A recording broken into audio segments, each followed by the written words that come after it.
the only way we're going to restore the broken trust between law enforcement and our communities, and particularly our communities of color. Today, Governor Bullis signed a police accountability bill into law that legislators passed in the wake of protests over the deaths of Black Americans during encounters with police. The measure gets rid of the qualified immunity defense that protects police officers from lawsuits and allows them to be sued for misconduct. It also bans chokeholds and limits some other uses of force as well. It requires all of Colorado's law enforcement officers who have contact with the public to be equipped with body cameras. The deadline for them to have those, July 1st of 2023. Unedited camera footage must be released to the public within 21 days of a misconduct complaint being filed. Colorado's police reforms as a whole are considered by many to be some of the most far-reaching in the country.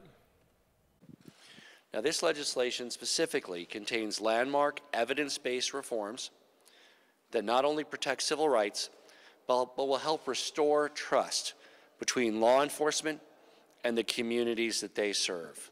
The new law also aims to influence the culture within law enforcement agencies. It forces officers to intervene if a fellow officer is violating use of force policies or face criminal charges themselves. And it prevents officers who were fired for misconduct from being rehired at other departments.